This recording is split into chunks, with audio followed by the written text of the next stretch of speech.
Hello and welcome back to your Bagua Complete Basics series. This is lesson 4 and we're going to start the classical circular form. So you've already got your foundation as we've trained in lessons 1 to 3. You've practiced your Qigong to learn about your structure. You've practiced your walking to learn about your lower body movement and upper body structure. Now we're going to begin the actual classical form. I'm not going to speak too much about the actual form, where it's from, why we practice it and so on, because I've already explained that in the introduction video. So if you haven't watched that, go back and have a look at the introduction video, and that will explain what this form is that we're going to be practicing. On this video I'm just going to get straight into practice. So of course you also need to look back at lessons 1, 2 and 3 of this series, which we cover the basics of Qigong, standing Qigong, and also the basics of walking the circle, doing the changes inside and outside. They are all your fundamental principles which will now apply into your form. There's going to be many times whilst I'm teaching here where I'll simply say, do this exactly as we did in the walking, or hold this palm exactly as we did in the Qigong. So if you haven't watched those videos, it's not going to make sense to you. It is of course possible to teach those principles within the form without having learnt those other concepts. However, that to me is just a cheap way of getting out of having to do the Qigong in the walking first of all. So the reason I'm not going to explain those principles again is A, to save time, because I don't want to repeat myself, and B, to make sure you actually do that Qigong and walking practice, because they are the fundamental core of your training. Okay, so let's get straight into the form. The main things we're going to be focusing on, as I said in the introduction to this series, what I'm teaching on this series is my understanding and my way of getting across the basic foundations of the art. So you may have seen from another teacher, you may have seen from some of my other videos or my father's other videos and so on, some certain principles I may not be covering in this series. That does not mean that I don't believe those principles are correct or right or anything like that. It simply means that these are what I regard as the most important areas you should begin with. After you've gotten these correct, then of course we move on to the more advanced, intricate principles. But you have to form a solid base before you move on to those things. So, the two main focuses, there will be other sort of smaller focuses throughout, but the two main focuses for the form are structure and flow.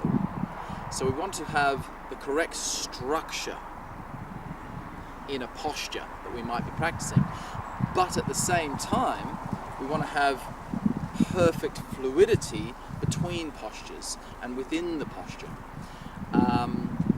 So we don't want to, of course, just have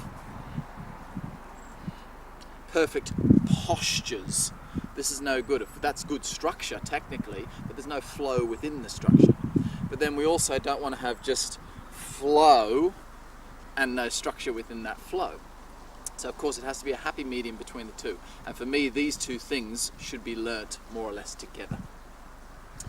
Okay, so let's get started. Okay, we start the form in the same way that we started the circular walking. So our heels are on the line of the circle, the circumference of the circle, like so. Just place both heels on the circle, your feet are like so, heels together, pointed out at 90 degrees. You're going to apply all your Qigong principles here, so you're going to find your sweet spot in your shoulders with them slightly pulled back. You're going to have your pelvis tucked, your knees slightly softened but not bent down, so we're not sinking like we do in the Qigong. That's not until we start moving. So we are standing upright, pull the chin, lift from the top of the head, and stand nice and erect. So exactly the same principles as what we've done in the Qigong. The only difference is we have straight legs at the moment.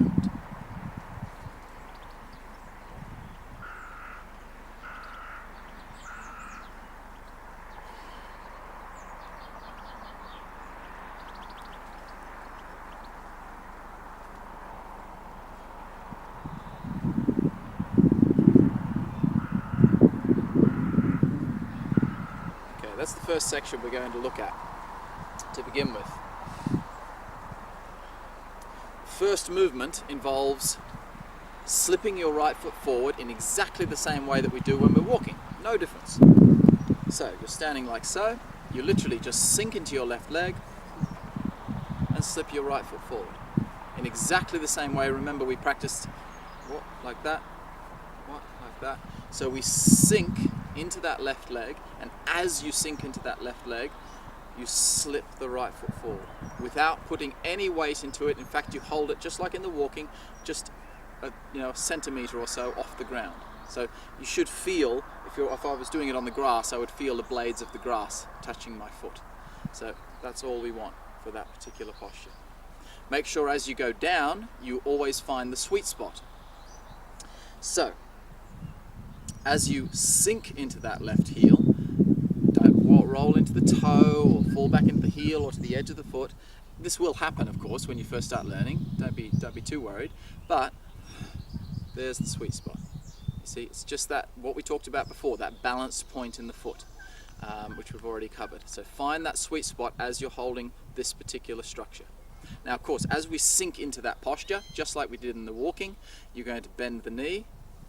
The front foot slips forward, so that knee is just softened. It's not locked out, but it's not bent.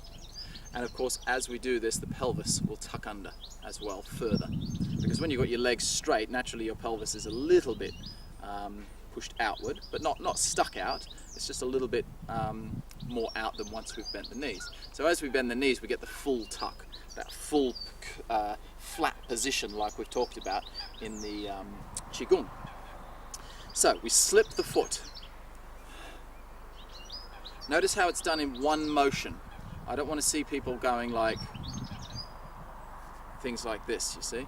It's just one motion from this position to that position in one shot. Just think, you see. You've got to finish, you've got to be there, and in the click of the fingers, you're there, just like we did in the walking. You can do it slow or fast, so long as it's still one movement. So even if I do it slowly, notice how the right foot picked up off the ground as I started to sink. There, you see, just like in the walking. So we didn't go sink the weight first, then pick the foot up. We're like this. Okay, there's not much else to cover there because we've already gone over all those details in the walking. The foot position is exactly the same as in the walking. So the left heel is going to remain on the circumference of the circle, and the right big toe and sort of through the ball of the foot, just like we explained in the walking. So I'm in the same position as an open walking position. So then I could step through and come to a closed walking position. So that's where you're going to be putting your feet, although your foot's not going to be on the ground, of course. Okay, so the hands is where we've got to come into something new now, because we're starting to actually move our body. So far what we've done in the walking, I guess we've done the inside and outside change, so we have actually done some basics of how to turn from the center and so on. But now we're going to start making some more intricate shapes with the arms. Okay, so remember number 4 palm, thunder. This palm here. This is the palm we're going to start with, like so. The only difference is we're going to do it on the side, which in fact we've already covered. Remember when we said about walking the circle?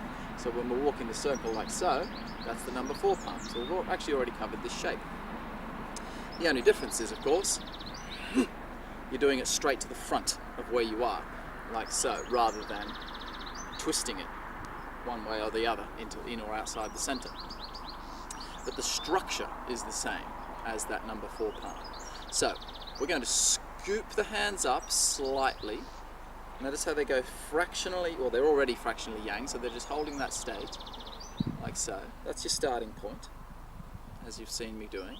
So there's a slight roundness to the arms. The palms are slightly pushed down, not hard like this, but just slightly flexed down. Then you're just going to scoop them in, like you're drawing a couple of cowboy guns. And then you're just going to extend them directly into that number 4 palm position. That's all you've got to do.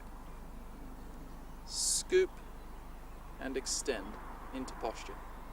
The front hand, once we get into the full posture, that should be about facial height, directly in front of your face, like so.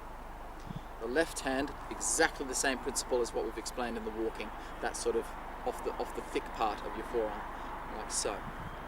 So your wrist of the left palm is roughly level with the elbow of your right palm. So we have to do that all in one motion. We've got to make sure that the hands go forward as the foot goes forward, not before, not after. So literally, this is teaching you to react instantly to something. We don't want to be standing here and do something like, see, that's preparing. And in a martial art, we never want to have to prepare for something. I think I've already explained that in the walking, but I'll just say it again just in case. We don't, basic example, you don't want to pull your fist back before you throw a punch, for example. Anyone will tell you that. So when we do our form, it must represent that. See? So there's no component of doing something before doing the application. Sometimes in certain forms we might do a settling qigong, or a setup qigong as they're called. So this is not regarded as winding yourself up to do a punch. This is just charging, getting your body set up to do the form or the movement of whatever it is you're going to do. But once the actual movement comes to part, this is just a gathering. If I do the movement, straight forward. I would not, for example, go and then do the movement. So try to think to yourself, be direct with all the postures that you're going to be doing. This is why it's very important, of course, to be aware of the martial application, which I will be showing in a moment. You can do a little movement to get into this posture, of course. For example, you weren't standing here to begin with. Maybe you've walked onto your circle, put your feet on the line. That's nice to do a little centering movement like that, you see. So I'll just do that to the front. Let's say you've just walked up to your circle, placed your feet, just to bring your hands into posture. You just do a little right turn, left turn, center. But see, that's not part of the strike. So I wouldn't go like, for example, step onto the thing and then turn my waist and then turn my waist. That little turn is just centering my body. So just think of it like that. Just a little right, left, right. And the hands do little circles like that. Very, very small, like they're going this way, you see. But because I'm turning to my right first, of course, the left hand goes out, the right hand comes back. So they're a little bit out of phase. It's just a nice little centering move. It's not really part of the form as such. It's just rather than just going and starting your form, it just gives you a little, so you just turn from your center, right, left, center. It just sets you up a little bit. It's just a little energy setup. So from here, you tuck your hands like so. As you tuck your hands, your weight shifts to your left heel, or left sweet spot rather. As you do that, you slip your foot forward, and of course your whole center will turn to your left into structure. So we've scooped the hands, sinking the weight, thrusting the hands forward. There's your strike on the end of the movement. Okay, notice the right foot is still just off the ground, just hovering off the ground, like so.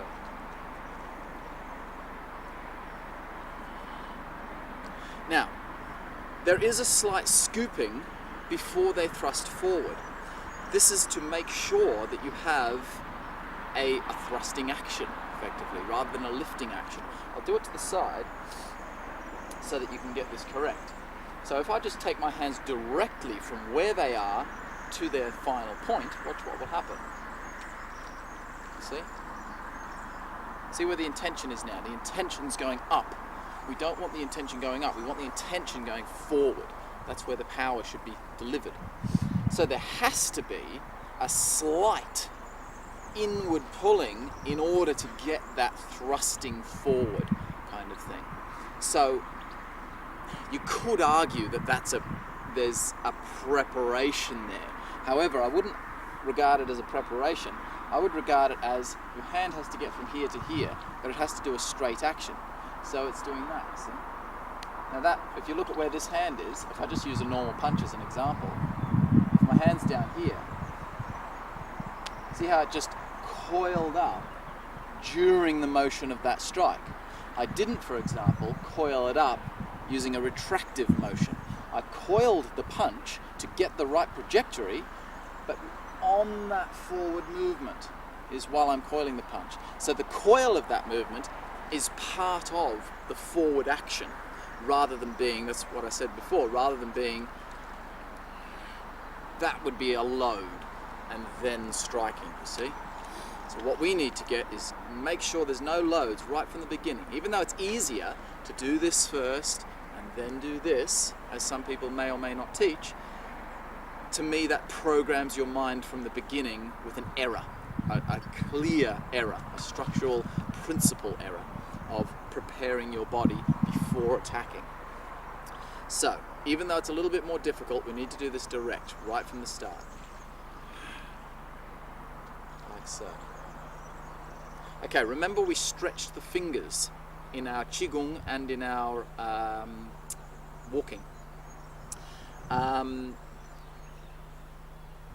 The way that we stretch the fingers is exactly the same, the palm, stretching the palm rather, not just the fingers, like so.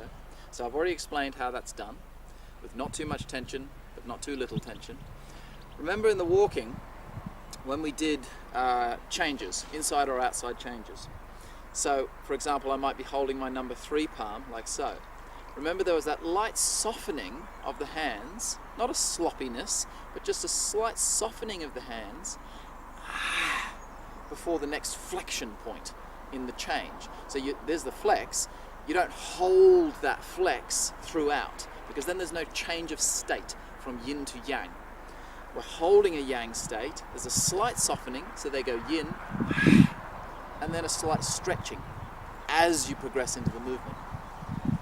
The apex of the movement there is when the palm gets to its maximum stretch, which is still only subtle, remember. Don't overdo the stretch, as we've explained in the walking and the Qigong. So all the postures of the Bagua form, this is how we learn about yin and yang in the palms. We must stretch the fingers in exactly the same way as we did in the walking. But we have to do this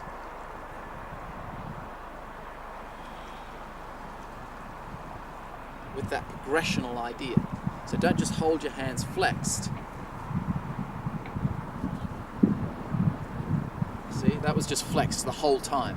Now that feels like I've just got 2 dead rocks on the end of my arms. They're lifeless, doing nothing. We must have constant, like a sine wave, going through your body. So it's a constant pulsing, almost, through your body.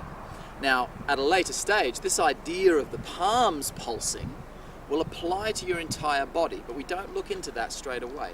We simply look at this idea of the palms pulsing, and later on it will transfer into the rest of your body.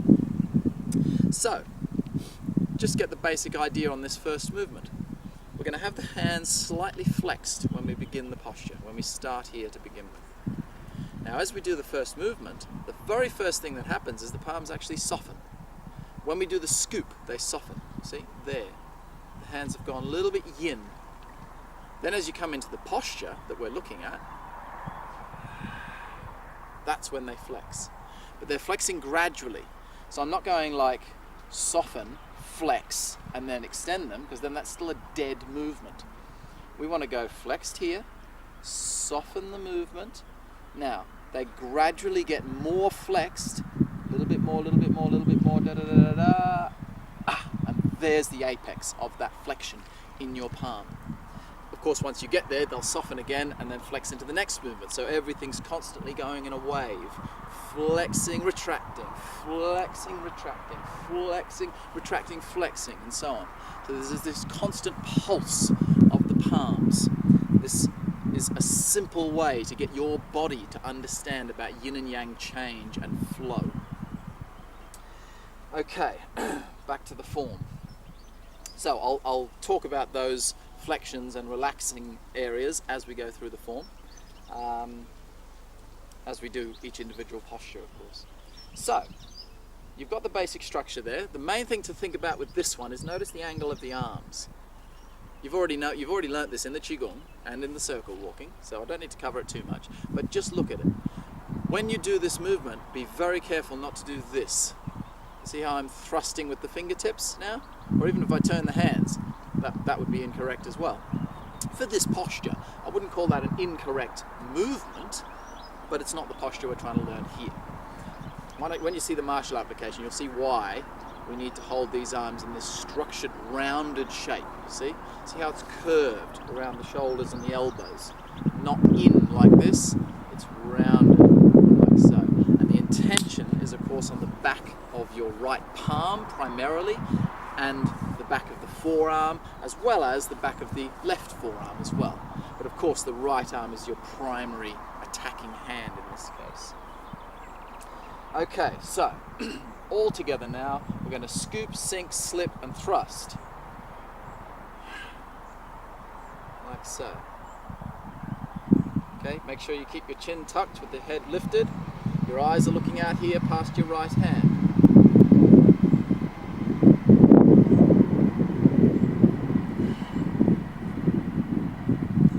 Pelvic tuck, flat lower back, flexed palms in this position. Notice the feet have that slight, like you're gripping the ground kind of feel. There's that slight concaveness to the arch of your foot. We've already explained this in detail in close-ups in the Qigong, I think, and also in the walking. So this applies to the form as well. So as I'm doing that movement, there's just that, like you're holding onto the ground very slightly. Okay. When you're practicing this movement, practice it over and over again until you can get it to that point where there is absolutely no weight when you put it down. So not something like, and then find your weight. You want to do the posture, and this is why we don't put the foot on the ground rather than slipping the foot on the ground, because otherwise you might think you're 100% in the back leg, but actually you got even 1% of your weight in that, then you pick it up and you'll fall over. So you have to be able to do it just off the ground. The reason we don't do it right off the ground is it's actually easier like that. If you try and do it like this, you'll probably do it first go without falling forward. When you lift your foot right up in the air, it's actually easier to hold your balance like that. It's like when someone's trying to balance like this and they fall over, they lift their leg up to stop themselves falling backwards. It's a counterweight. So even though, as you'll see in the applications, one of the applications of this particular posture is to actually perform that movement as a kick. So we can drop our weight and get a kick happening there, and then move into the next application. So that's just one of the applications that it can be. But we're not going to actually perform it as a kick, because we want to learn just purely about grounding and balance in the beginning of our form. So this is what we want to get. Eyes are looking straight out here, so I'm looking at the camera now, you see? I'm looking through my right fingers. Like so. My center is off to the left. So my left wrist is in my center, just like we did in the walking. Your short arm is in your center. Your right hand is, of course, extended, like so.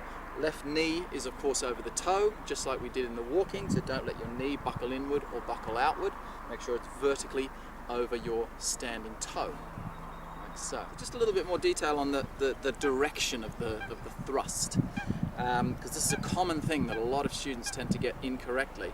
They'll either do too much tuck and then it's sort of coming across the top here, or people will do too much lift and then it's lifting upwards and not thrusting at all. So just have a look at the circle. I'll just leave the feet out for a moment. From here. See that? It's almost kind of like the circle is going this way, out from your body. So don't make it too much. But you see, this is why I say it's still a direct movement. It's simply a circular movement, but it's still direct. So we don't want to make, see, that would be a square, 1, 2. We want to make a circle and into that posture. See, there's not much more else I can say about that, but just look at the movement. There's just a slight, rather than it being a straight line from here to here, it's just a very slight curve, you see. If you just think, flap your hands out, but then put a bit of structure and thrust to them, you'll get that posture working quite nicely. Okay, moving on from there. we're going to turn outside the circle now. So, I'll just give you all the footwork first and then we'll piece the hands into it. Okay, you've got the ball of the right foot on the circumference of the circle and the heel of the left foot on the circle. The foot, of course, of the right foot is still not on the ground, so it's just off the ground. As we place it down, you have to turn it out and place it down. So from that first posture, you place it turned out, like so. So like this, place it turned out. Roughly, if you put your foot on the circle, on the circumference rather, so your heel and your toe is on the circle, and then just turn it out 45 degrees. That's roughly where you want to place your foot. So don't turn it sort of right out, like 180 degrees to the center, like so. Just turn it 45 degrees from the circumference of the circle. But what's happening is, you're actually bringing your heel in, you see, like so, in and forward. So that movement, your heel is almost going to place where your toe was, like so. Maybe not quite as far forward because you're using a shorter reach position now, but just there, maybe just behind where the ball of the foot was. So turn it like that. Then you're going to hook your left leg in, like so. So that your heels are about a shoulder width apart, like so. Both feet are turned inward. Here. You see? So that's roughly what we want. So the toes are just a few inches apart, like so. The weight stays in the right sweet spot as we do this movement. So I'll do it back here. From there, turn the foot, place the heel on the circle with the foot turned off the circle at 45 degrees, then hook the other foot around into position. So they're both in the same position effectively. And so both heels on the line. Once we come around into the final part of this section, you're going to turn your body all the way around. I'll explain this with the movement later, but your foot holds its position. It actually holds onto the ground by gripping with the toes. So you're going to come around to this final position. Don't just let it turn out, you see? You've got to build the torque in the leg. This is creating twist in your body. So build the torque up. You'll feel pressure in the hip, but squeeze the knee in, like so. And then at the very last posture of the movement, you release that left foot and just let it sail onto the circumference so that the heel then is on the circumference, foot turned in. Then you can slip the foot and start walking forward to walk around the circle. Okay, now I've already explained this in the walking, but it's very important, so I'm going to make sure you see it again. Anytime we twist the body, whether it be closed or open, twisting from the hip, you see? If you open your body, the chances are your knee will sag inward, like so. See? So what we have to do is we have to engage this portion of the body and open the hip to make sure that the knee is over the toe.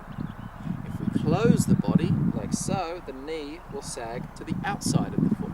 So we have to squeeze the inner thigh to pull the knee back in line with the toe and flatten the foot back onto the ground. So at no point do we want pressure like this, you see, on the outside edge, but nor do we want pressure like this on the inside edge of the foot. We want your foot nicely planted across the ground. I said earlier, I've already done a video all about this principle, the structures of the knees, how to place the weight in your feet. It's about an hour-long video just explaining this concept. So I'm not going to give you all that information here because I've already done a video on it. It's for free, it's on YouTube. I'll put the link in the description of this first series. So have a look at that, and all of that stuff applies to what we're practicing here. Even though the video is titled Tai Chi, the knees in Tai Chi or something like that, the principle of the knees applies to Bagua exactly the same. Okay, so make sure you keep, when we do this torque movement, you see, here, we're opening the hips when we turn that foot out. So the chances are this knee will buckle inward. So you have to be conscious of that and hold it open by engaging here, holding your structure. When we hook the foot in, you're not going to have too much problems here, but you may find, if I just do it the opposite way towards the camera, like so, because you're twisting into the movement, you may find that the right knee will buckle outwards. Your weight will be likely to roll onto the outer edge of the foot. So, what you've got to make sure of here, because we're closing the hip, as I said, squeeze the hip in. You see, you've got to squeeze the quads in like that, particularly, well, primarily of the right side in this case. So don't let this happen by relaxing. Squeeze it in as you do that posture. And then, of course, as we come into the final part of the movement, you're going to be coming around. So same thing here, you've got to squeeze this quad end of the left leg now to stop it from buckling and putting the weight on the outside edge. As we come around into the final posture, this final position, this leg is fine because it's empty now, so you don't have to worry too much about the knee alignment in that leg. However, now the rear leg, if I just do it this way, the rear leg, because we're twisting, again, it will be likely to buckle in like so. So you need to hold it out and twist your body in without letting that knee buckle. As we go through this series, of course, I didn't explain that in the very beginning, you may find now I'm giving a lot of details to get these postures right. Often some people think, oh, can you just do the posture, just do the form, I just want to see it and practice it. Well, A, you've got to get it right in the beginning, and this is the first palm change. So we have to get these fundamental principles correct right from square one. If you just go, oh yeah, just do this, put your foot forward, put your hands here, turn your foot out, slap here, put your foot there, left hand under the left elbow, okay, practice. You're just practicing empty movements. You're not practicing anything real. So this is why I give all these details. However, as we go on, only this first lesson is going to have this much detail, because as we progress through, all these principles that I'm talking about are going to apply to the rest of the form. So all I need to quickly say is, oh, just keep that knee over the toe, squeeze it out or squeeze it in, and just rush straight into the next movement. So it's on this first palm change we'll spend a little bit more time and get our foundation right. So you'll probably find, for example, you'll probably learn the second palm change as quickly as you learn the first palm change. Because in the first palm change you learn all the basic sort of principles of movement and things like this. Then in the second palm change, even though it's much, much longer than the first palm change, yeah, you'll be able to apply those principles. By the time you get to the 8th palm change, you'll whiz straight through it because you'll already have that foundation of the previous 7. Okay, let's get back to it. So, we've slipped the foot and extended the hands, like so. Weights in the sweet spot, pelvis tucked. Turn the foot out. As you do that, you turn both hands out of the circle, like so. Okay? When we turn the hands out of the circle, there's always a circular movement to everything we do. We don't want to just go flat, you see? Everything, see that? Everything is always circular from one move into the next. There's always curves off instead of sharp edges. So watch the circle here. From this posture, the hands are lifted up in a fairly high position. The right hand particularly, which is up in front of your face. Okay, now from here, watch the circle. Okay, I'll exaggerate it. That's how it should be done. I'll exaggerate it so you can see it and understand where the circle is. Like so. So it's a downward, like a C shape, like you're drawing the letter C, like so. Counterclockwise from your own perspective. So you're going to turn your hands over and push out of the circle. It's a lateral movement, like that. It's not a forward action, it's not a pulling back. Later we do a movement like that, but this one is a lateral movement. Literally like you're just going, just slapping outside of the circle with both palms. Naturally the left hand will be slightly forward of the right hand. This just automatically happens, you don't really have to do much because you're turning your body. If you don't turn your body and just go like this, which would be incorrect because you have to turn from your center, this would simply indicate that the hands are in line with each other, you see, because I haven't turned my body. If I turn my body, the left hand will naturally go forward. If I tried to keep it here, I'd feel a bit cramped up, you see. So that hand is naturally a little bit forward of the right hand, although they are effectively doing the same kind of lateral striking action. In fact, the right hand is actually attacking an arm, grabbing a wrist, whilst the left palm is actually striking into the lower back. You'll see that when you see the application later on. So, from here, you put your foot down, like so the foot's off the ground, and you just twist it. Without touching the ground, twist it and place the heel. Remember, don't turn it too far. Just turn it so that it's 45 degrees off the circle. Okay. remember, clockwise circle. Sorry, counterclockwise circle. This way, like a C, like a letter C, like so. What you should look at here, the principle of not preparing, not loading and being direct in the movements, is that from where you are, you're at 12 o'clock. See that right palm's at 12 o'clock, so curve it straight off, you see? See, here's 12 o'clock, let's say my thumb's at 12 o'clock. Watch what happens to my hand. See, I didn't go like that. That would be lifting up first, that would be preparing. So from here, just, see, there's just it's a downward circle, there's no upward movement. From this position, do not lift up before pushing out. You go straight from here and straight out of the circle, like so. Okay. Where the strike actually happens is on the center, on the circumference of the circle. So from here, like so, this left palm is basically here, or maybe just inside the circle, like so. Whilst the right palm is roughly over my right knee, like that. Okay. Left arm is naturally more extended, right hand is naturally a little bit more bent. The right hand is slightly more yin shape, like so, more like a number 2 hand, like that. Whilst the left hand is more yang shaped, like so, almost like a number 3 hand, but obviously turned down. So that's what we're looking at there.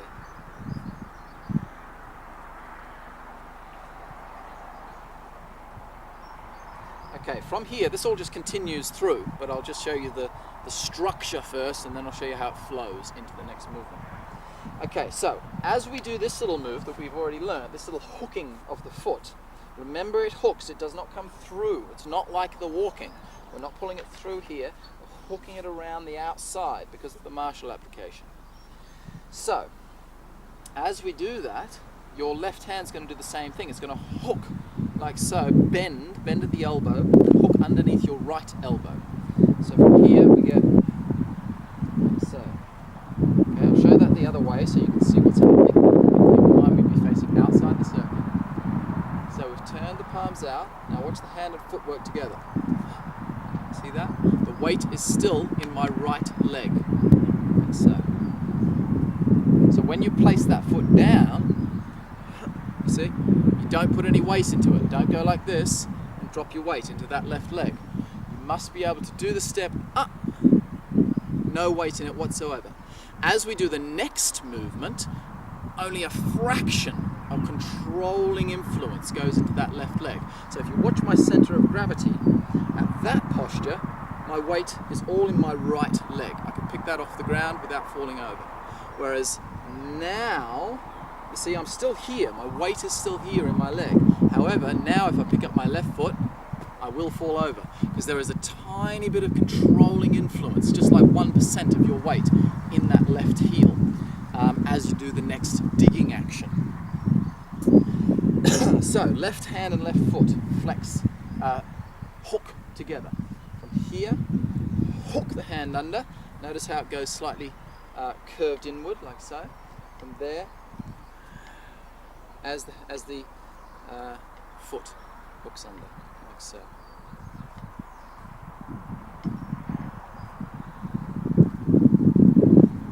The top hand is slightly more yin than the bottom hand, you see? So the bottom hand's just a tiny bit yang, the top hand is a tiny bit yin, like this. Your intention is down here, to your right side, because that's where your movement's going to be going for your next movement, you see. So if I go back to the correct directions on the circle, remember I said the circle is just simply fantastic for simply telling you where to face, where to place your feet, and so on. That's the meaning why we use the circle. Okay, so done that. Turn the foot out, like so. Hook the hand of the foot. What?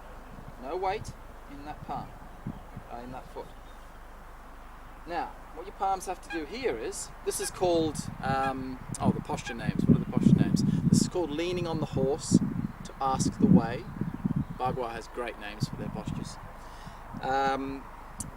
This is called the flower hiding under the leaf. And this is called the lone goose breaks away from the flock or something to that effect, meaning that the goose flying off away from the flock, the lone goose being one palm.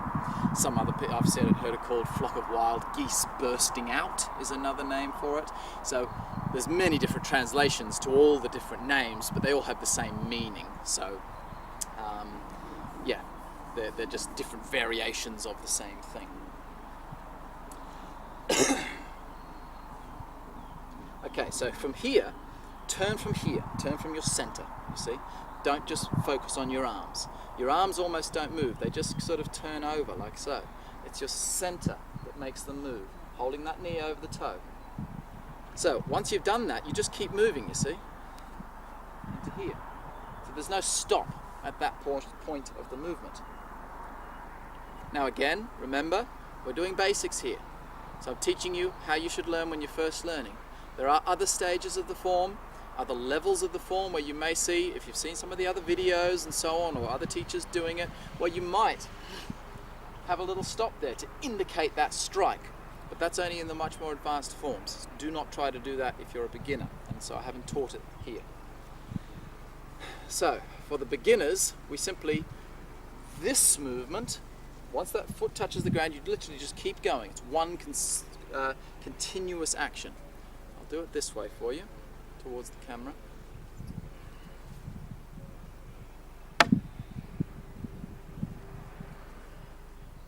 See? So the whole movement. Here, you could call that a stop. You don't stop as such, but you could call it, you see, there's a little bit of a sort of a pause there.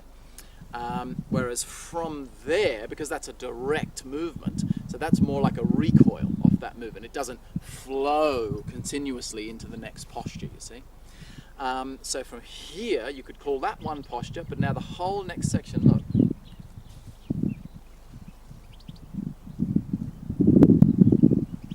All of that section up until there, then you walk around the circle. There's all one fluent set of movements, whilst all the time, even on these scooping actions, you're still maintaining your good bodily structures. Okay, let's carry on. So turn the hands over as you place that foot out. Continue out of the circle, watch this knee, don't let it sag. Hook the left palm and the left foot. So timing, roughly, the left hand will be under the arm by the time the left foot touches the ground, like so, bang.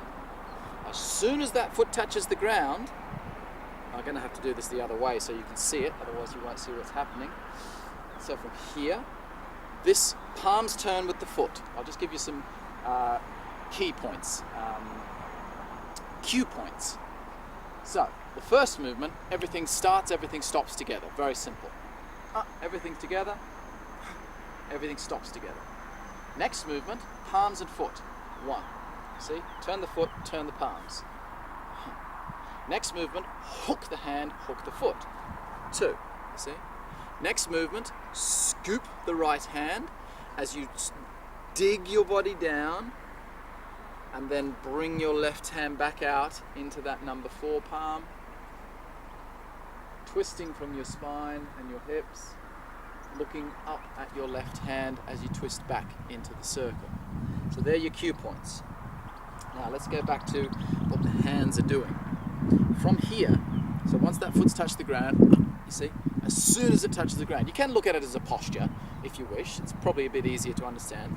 There's a posture. Now here's the next posture as such, and they are individual postures as such.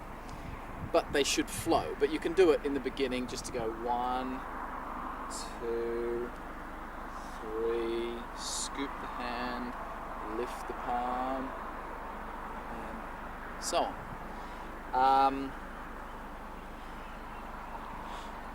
But once you've got that basic structure happening, as soon as that left foot touches the ground, you see, the right hand starts to dig, like you're just digging something up with the fingers like so. See, so it's not just the hand turning like this, it's digging. You're grabbing, you're doing that basically. You're putting your thumb underneath someone's wrist, grabbing the palm and twisting it and pushing it up into his arm. So that's that dig on the posture. So from here, as the foot touches the ground, that's when you scoop.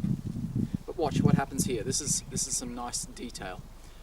The right hand scoops as the left shoulder dips, sort of. Well, this will be outside of the circle, of course. But watch the left shoulder. You see? If I exaggerate it, I'll do it correctly first. It should look like this from here.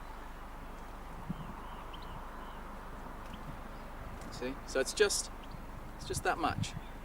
Just put your intention on, like you're striking with that left shoulder. You'll see this in the application in a minute. So you're pulling something with your right hand, and as you pull on that, you hit him with your left shoulder. So we don't want to just go like this, you see, then there's no intention in the shoulder. You've got to bring that left shoulder into play as you pull on that right hand. As you're scooping that right hand, it will scoop from here, and it basically scoops over top of your other hand, like so, like this. As you dip that left shoulder in, keeping your weight in your right leg.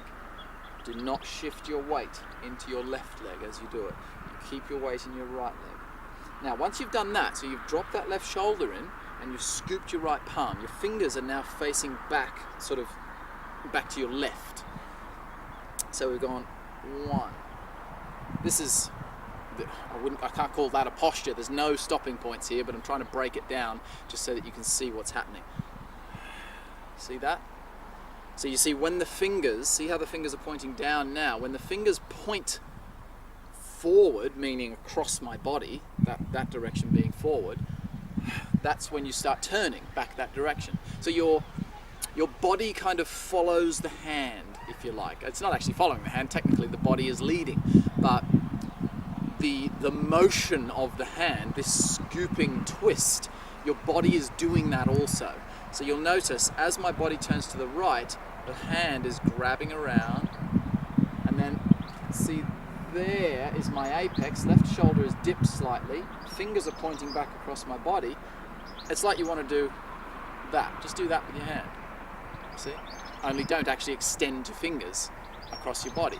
When you get there, instead of extending your arm like so, just turn your body into that movement. So your body turns to the right and to the left. And that's going to be as you lift, of course, into the next posture. So, turn to your right, scoop the hand. Notice how this, remember, I'll be facing like this because I would be facing outside the circle at this point.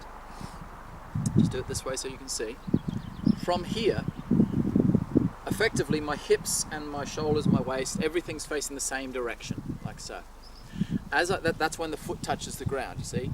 Bang. So everything's roughly in alignment, like so. As I start to scoop and drop that left shoulder, of course, my body goes out of alignment. So my hips are facing still where they were, to the front.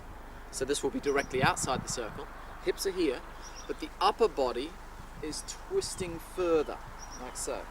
So your hips do turn, but they can't turn that far because of where you've turned your feet, you see. So I'm not saying to lock your hips like a robot and just turn from your upper body. Your hips do still turn into the movement, but you'll notice that if, for example, my foot was turned out, then my hips could come all the way with me, you see? So that would allow my whole body to turn this way and my whole body to turn back.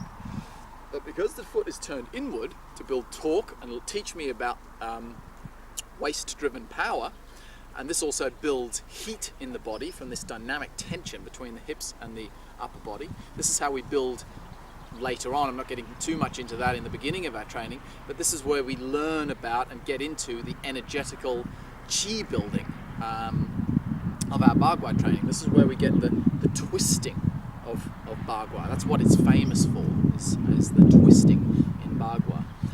My father used to use the analogy of taking a piece of wire, like a coat hanger or something, and if you wind it like this, it goes very hot in the middle because there's energy being built up because of the twisting.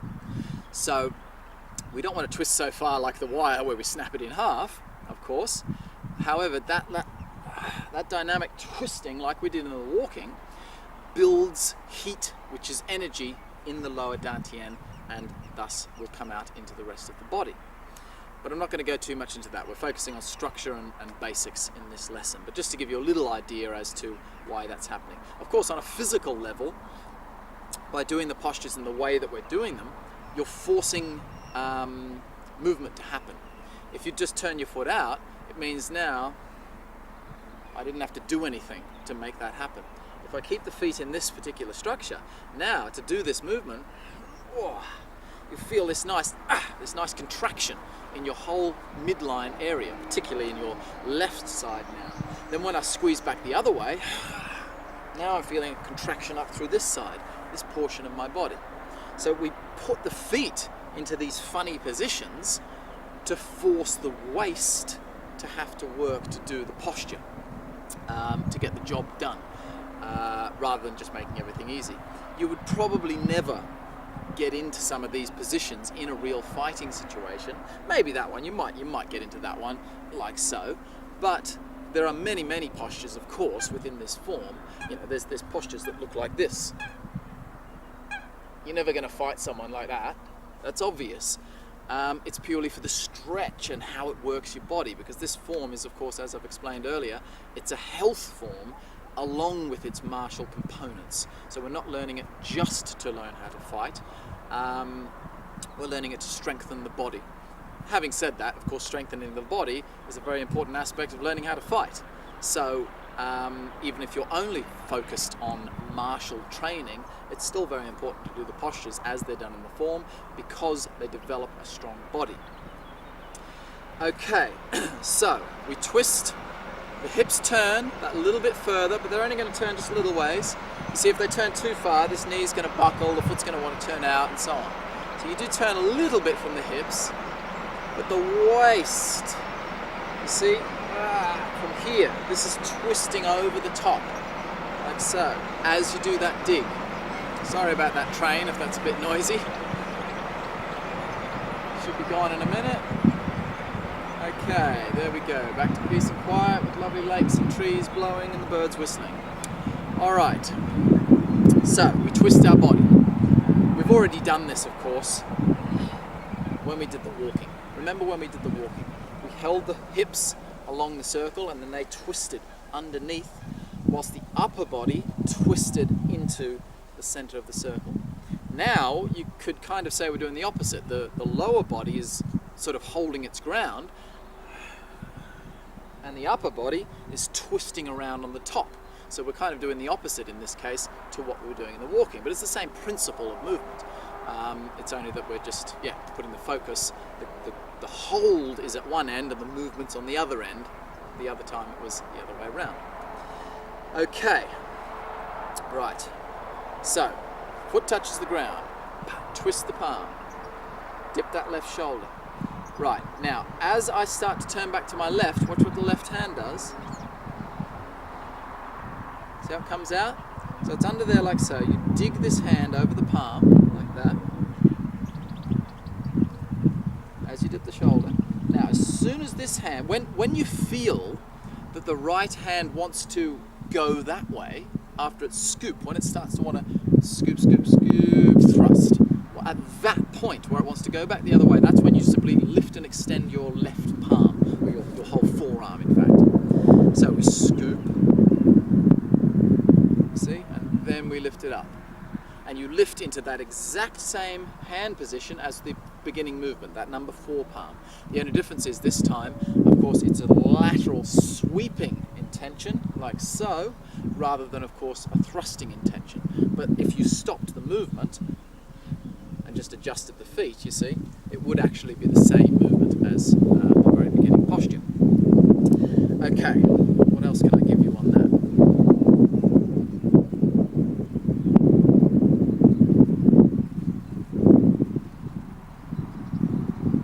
Notice just to keep things close and structured, the right fingers, see how the left hand is moving away so that the right fingers are just sliding down the inside of the elbow here, back to that natural Bagua position like we use when we walk the circle.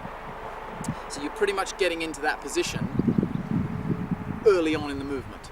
So don't sort of go like, and there's the posture. The posture should be somewhere over here. you see. So scoop that right hand, dip the left shoulder, and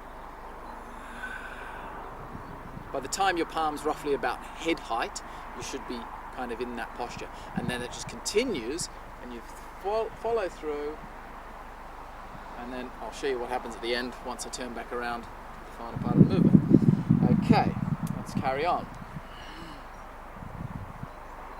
Turn the palms out, hook the foot. Okay, so I'll show you to the camera now, with this one coming around. So keep your weight in your right heel, right sweet spot. Scoop the hand, dip the shoulder. Notice how there's a full frontal compression here, but it's primarily on the left side. So we're not... what we learned in the Qigong and the walking, all those principles apply, but there are added principles now as well. So for example, this movement applies the principle of the straight spine. Now, because we're putting an intention at that shoulder, of course, you see the spine is curving and dipping, and then it's actually going to lean back and then come back into that straight vertical position. So of course there are added, although we're still adhering to all our principles from the Qigong and the walking, there are of course added principles that now that we're learning the form. So yeah, this posture does not adhere directly to the vertical spine, because of course we are dipping under, leaning back, and then reaching the vertical spine at the end of the posture. Okay, so we dip forward on the left side as we scoop. We extend the left palm out, and as soon as we start turning to the left, you start to open your body back out. So if I exaggerate this, it's like you're closing your body down, turning to the right, and then you're going to open your body up, turning to the left, you see? So you're expressing outward this way. But it's only very subtle. Don't do it like that, of course. So I'll do it from a side view so you can see. Here's the compression, here's the extension. See, and now I'm back to that normal vertical position for the final part of the movement. So it's just something like that. See, the leaning back is just that much, and then back to your normal Qigong-like pose. Okay, so little compression. Bring it up. As soon as you start bringing up that left hand, imagine like you need upward power to that strike. It's not just lateral power. Your waist twisting like so will give you lateral power, but it's not that type of a strike. It's an upward strike. So we're compressing the body down, attacking with the shoulder, and you see, attacking by squeezing the back muscles to express upward through the body at the same time as twisting. So you're getting some twist power and some lift power through here. So you're getting a number of different things happening. So you compress down, here's the lift, you see. The lift maintains its posture, so you're effectively expressing from the top and squeezing at the back all the way until we release that left foot. When we release that left foot, watch. See, my body's come back into alignment, into that natural walking position, ready to walk the circle.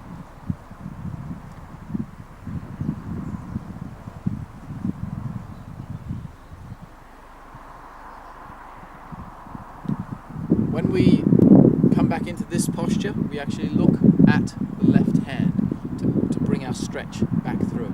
Don't worry about this throughout the whole form. There's just a few postures. When we look to cause a stretch, we look out at that palm, rather than just sort of gazing over here past the palm, for example. So for here, we're just looking forward. Here, we're still looking forward. Here, we're looking sort of over here to our right. Down, well, just where we're facing. Look where your head's facing, basically. But now, we're going to look at the left hand. Put your focus right on that palm as you come around into the circle. Stretch the fingers, as we've talked about. Bring it all the way around as far as you can. This will vary person to person. Now, if I stand correctly on that circle, like so, to make sure you're not sort of standing off center or something. Stand correctly on the circle. And if I do the movement now,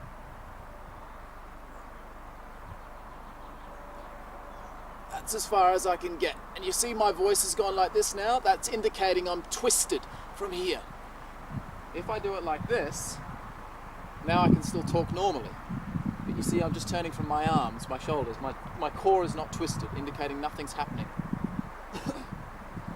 Now I can't talk normally because of the tension running through my body. Once you reach this point, effectively, you're trying to turn as far to the center as you can. And I say this varies because people's flexibility in the waist will vary. You might only get to here, and that's fine. There's nothing wrong with that. So long as every time you do it, you try to twist your body as far as you can. Keep in mind, if you've got any spine problems, take it easy. Don't try to go and twist all the way through if you've got a bad lower back or something. So always take these things very gently in the beginning if you've got any problems. Just feel what's comfortable. Go, oh yeah, no, that's fine. I can twist it to there. Oh yeah, that's my limit. And then over time you can gradually progress until that would be as far as I can move. And then when you release the foot, see, now I've hit the center. So as you release the foot, you should have no problem. This is just the same position as when we first started walking the circle. So it's not that big of a stretch anymore to get that movement happening at the end of the posture. So you hold the torque, all twisting, spiraling up through your body. You'll feel this torque spiraling up through the ankles, the knees, the hips, all the way up through your body, right through to your palm. And then it all releases when you release the foot. So you hold that left foot on the ground. You see? And see how it kind of relaxes in an instant, rather than trying to sort of release it slowly or something like that. You swing around into this posture with a little bit of momentum, not fast in the beginning, but not like this either, you see? Just do it. So it's like you're getting into that stretch, you're going, whoa, and it kind of wants to bring you back because of that torque. You want to do that afterwards. But instead of doing that, at that point where you feel that maximum torque, you release the left foot. So we go, whoa. See? So as the foot's releasing, the palms, of course, sink down and into that number 3 palm. So that completes the preparation set for walking the circle for the first time. Okay.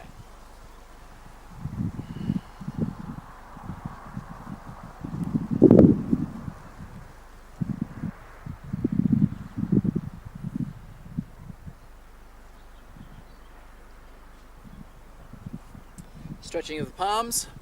We've already done the first move, so they're flexed, they soften, and they flex for the first movement. Now, obviously after they're flexed, they have to soften again. I can't go flex, flex. So from here, they're flexed. Just there, they're going to soften. Remember, when I say soften, I'm showing that a bit more so you can see it. But when I say soften, it's just like so. You see? I'll show this close up one more time, just so you can see. I already did this in the walking, but so if I was going to do a movement, for example, that would be the flex, that would be the soften, that would be the flex, you see? That's the pulsing I'm talking about. I'm not talking about going like this, dead, and then like this, tense. It's just, that's the kind of pulsing I'm talking about throughout the form. Of course, if it's a movement where the palms say doing a movement like that, followed by a movement like that, or a movement like that, followed by a movement like that, you're just going to have that simple pulsing as I've just shown. Sometimes, like what we're doing now, you'll have an actual scooping, in which case, yes, of course, the hand will close in more and then flex out into its yang side of the pulse. However, if any postures indicate a palm strike followed by another palm strike, don't feel that you have to sort of flop the hand down like this. The only time it would close in like that would be if the application is indicating it should do so, such as doing a wrist lock or something like that. Okay, so the pulsing of the palms, as I've just explained in close-up, when we do these movements. I'm not going to go too much into detail of this right in the beginning because I want you to focus more upon the structure and the movement of the body that we're trying to achieve here. These little pulsing movements, they're more subtle details that we will go into more detail of those areas at a later stage in another follow-on advanced series of Bagua. But for the beginning, all I will say is just make sure that on each sort of major postural point, here and so on, and I'll explain those as we go through, you have that stretch in your palms, and that you simply relax off that stretch a little bit between the movements. So you're simply going to think, stretch the palms, and then stretch the palms, you see? But try not to have deadness throughout the whole hand, between postures. So you've got to stretch in the palms.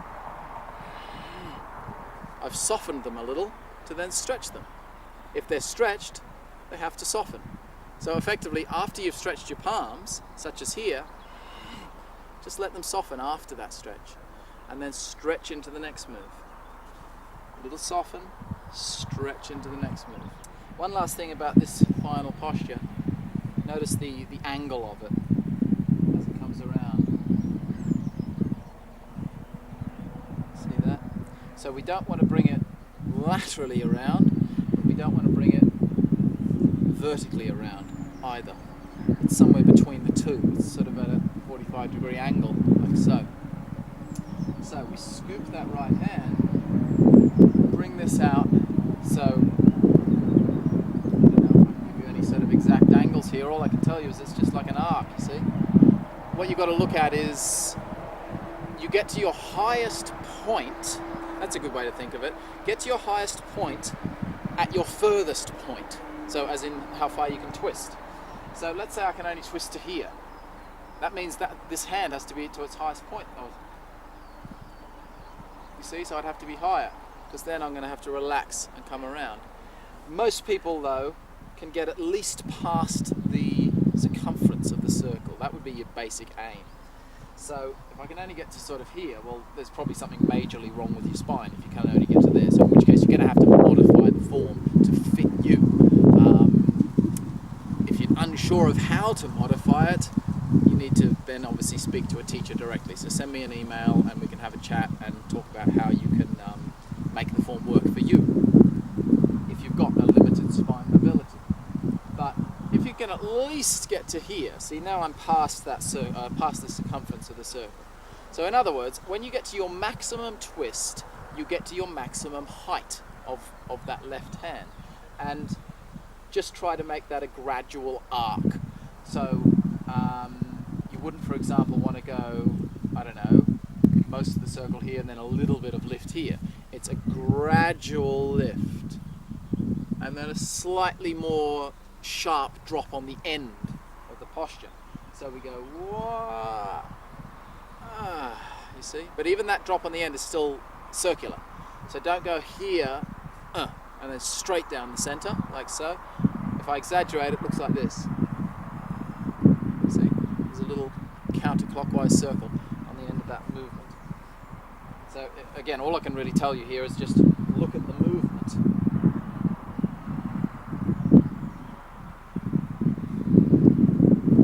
Like so. Keeping no weight in that front foot, of course, as you do that. Leaning back. When you lean back, keep your belly strong. Don't let your hips push forward and put pressure on your lower spine. Engage, pull your pelvis under, engage your abs. So hold your body strong.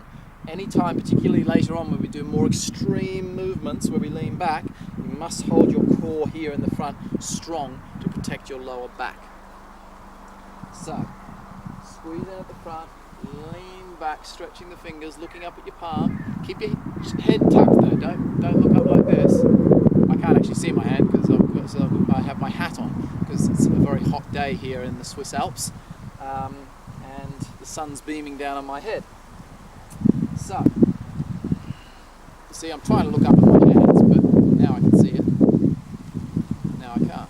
So that's where I'm looking though. So when you get to your apex, you release the foot and see, and see how that it's like it wants you to then start walking the circle. You shouldn't feel at the end of the posture like, oh, I better walk now. You see. It should feel like it's drawing you into that walking. See? It wants you to start walking the circle after that posture's happened.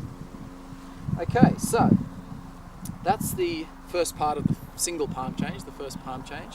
We now walk around the circle and do the main part of the single palm change on both sides. So I'm not going to teach you the walking, of course, you've already done the walking. So just doing that one more time.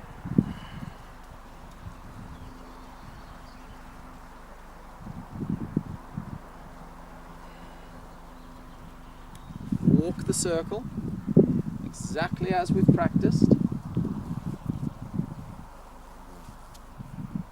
Don't get your foot stuck in your pants. But if you do, don't let it throw you off balance. Okay, welcome to the applications section of the videos. This is Chris Casa. He's our Maltese representative for the WTBA, so he's going to be helping me out for the applicational work. Okay, so the very first move, leaning on the horse. Some basic applications for this. He's coming through with a straight right punch. That's just simply a slip block, like so. So it's a glancing blow, you see. This is why we've got to hold the arms like so and not like so. If he throws the punch and I go like this, obviously I'm still going to get hit. So that's why we round the arms like so. It's a glancing block. If you happen to be close enough and you get the angle correct, you can actually slam through and actually get that into a temple strike as well. Depending on the size of your opponent, the length of the opponent's reach and so on, the applications will always vary.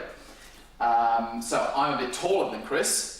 If he's coming through with that punch, let's say he's close enough to hit me, in which case if I get that angle correct, I may get that to be a follow-up strike. However, switch the line, if I can reach Chris here and he does that as a slip block, he may not, it'd be difficult for him to get a slip block. He'd have to do a lot more movement, for example, and step around me, yeah, something like that, you see. So of course, you're going to have to vary the applications dependent on your attacker's size and strength and so on.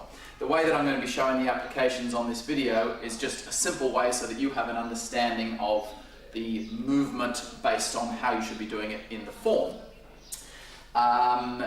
So of course, when you get together with a partner and you want to practice the applications, don't say to yourself, oh, Eli said to leave that foot exactly there, this hand has to be exactly here or exactly there. You've got to think about using the principles of the movement, but then adapt it to your partner. So I'm not going to explain every single possible variation of adaptation that could come. I'm just going to show you the applications. So that's what we're looking at. He's coming through there, and I'm slipping it out, you see, and striking here. Remember, it's a thrusting action, it's not a slapping action, it's thrusting through and striking to the temple with that one. He could also be coming through with some kind of a double-handed grab through here. Sorry, right? Straight, that one works nicely. Straight through onto the nose, and that one's covering there, you see? So he's coming through here. What? Again, that's why the arms are rounded, like so. You see, that works quite nicely. So that's going to slam straight up through the nose, like so, and ricochet his arms all in one motion. The slip foot forward, that can also represent a kick. I personally wouldn't in this case because, look at me, my legs are too long for Chris, because Chris has shorter arms than me, so of course he's got to be closer to me to get me, in which case I can't kick him from here. Not with that kick anyway, I could do other types of kicks, but not this kick, which was what's represented in the form. But hypothetically, again, if I did it to Chris, if you just do that block there, now if you put, yeah, see, Chris is in a good position to kick me because obviously I'm the taller attacker.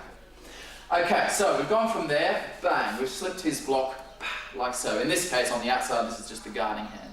From here, I'm going to take his elbow, like so, turn my foot out, and whack! I'm going to pull on his arm first, turning his body, twisting his body, and I'm going to slap right here with the open palm straight onto the back of his kidneys, like so. And the strike is basically going directly outside. Remember, we're on the circle here, so it's basically going outside the circle, but I'm going to slap through like so into the back of the kidneys. Okay, so we've smashed him in here like so. Let's just come around this way. But I'll turn that foot out. Turning that foot out could also, hypothetically, if you've got the other foot forward, that one there could also be some kind of a stomp onto the foot. Just another little idea that you can have. So you bang, you've done that, boom, you could stomp that down there if you wished. Like so. So I've smashed him in the kidneys, controlled his arm. From here, we've got the flower hides underneath, the scoop, and the come back into the center. So from here, I'm going to slide down to his wrist, take his knee out, that's the pigeon-toed stance, taking his knee out here. As I turn in, I'm going to slam him in the back of the shoulder as I twist his wrist. like that, you see? Violently wrenching this hand back, and wah, I can't do that hard obviously on Chris because I'm going to damage his shoulder, but just you get the idea of leverage that I've got there right behind his shoulder like so, and I'm damaging his elbow and his shoulder. So I'm getting that, wah, like so, and then straight across his neck, you see? Dependent again on the size and the positioning of him, you may get your strike up into his neck. If not, you may just get a strike underneath his ribs with your forearm, like so. So that's the bringing it back around and back into posture. Okay, another application for that part there. Remember, all the applications can be following on with the same attacker, or they can be assuming this part's for that attacker and then a new attacker coming in. So sometimes we assume 2 or 3 different attackers, sometimes we assume we're continuing with the same guy. So we can assume this one, let's say I've dealt with someone here, struck him there, I've damaged his shoulder, but maybe I don't want to hit this guy again because he's coming through with a right punch into the back of my head. So, you see? So I've dealt with him here and I'm coming through here. Now, I've just missed his face there with my palm, but you see, that would again, like before, I'm taking the block with that hand and my fingers are smashing across his nose and eyes, and then we slip and there's the final strike. So that's that last move, you see? And then you slip forward, which represents that forward strike. Right, so we come back to here. It doesn't matter really where you start. I'm going to start here because that's where the camera is and it's where I've got more space on the circle. If, for example, you finish a palm change here, classically you would walk the circle once back to your starting point, but of course I'm always going to start the circle here. And that goes same for your own training. If you're training in a small room in a confined space of some kind, let's say you finish there, what I would recommend is if you've got more space here, less furniture or anything like that, if it's not a full circle, let's say you finish the circle, finish the form that side of the circle, and then walk to here, walk around again. So you always do at least a full revolution of walking, and then add on a bit at the end to get to the point of which on the circle is the best place to perform the form. But try not to do less than a full circumference when you walk around, simply because you need that walking practice. And as I said in the walking lesson, you need to, of course, practice your walking separately as well, not just how much you walk within the form. Okay, so we've walked around the circle once, back to our starting point. The right foot is on the circle, heel and toe, just on the edge of the circle, like so, and the left heel is on the circle. Okay, so let's get straight into it. We haven't got much to cover now. There's really only 2 movements, I guess, and then the rest of it is a repeat of what we've already practiced. So we're going to do exactly the same. We've already done this first part. You've got the foot there, so you come around, you slip that foot just slightly, like so. Now, you're going to hook the right foot into place. Exactly the same thing that we did in this position where we hooked the foot. Only, of course, we're going inside the circle this time. So, here, just simply place your weight forward, hook the foot in, like so. So, I'll just do it from that previous movement. So I've slipped through, there's that little slip, and then come into play, like so. Okay, palms. As you do that, so you're in the normal walking position with 2 number 3 hands. Let's just get the very core basics right first, and then we'll go into a few little details. As you bring your weight forward, drop your right palm, like so. Notice the left palm goes yin, like that, in the wrist, so it bends down, as the right palm stays yang, so effectively you're doing that. One yin, so the fingers are pointing to each other. Not that extreme, of course, it's just a little bit like so. As you bring your weight forward. As you step, like so. Okay, so you've done that as you step. Well, it's as you bring the weight forward and step, because that's effectively one movement. So from here, we get, see, like that. So I've hooked that hand, a little bit yin, and gone yang at the bottom. Now what we're going to do is, as we shift the weight into our right leg, we're actually going to strike the right forearm, like so. Not too hard when you're first learning.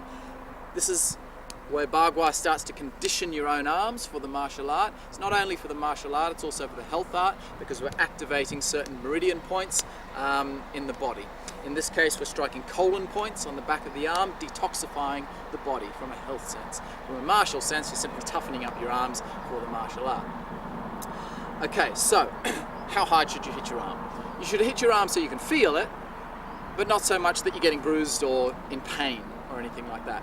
When we condition the arms, I'm not going to give a whole lesson on conditioning here, I'm trying to focus on the form, but just a little bit of info.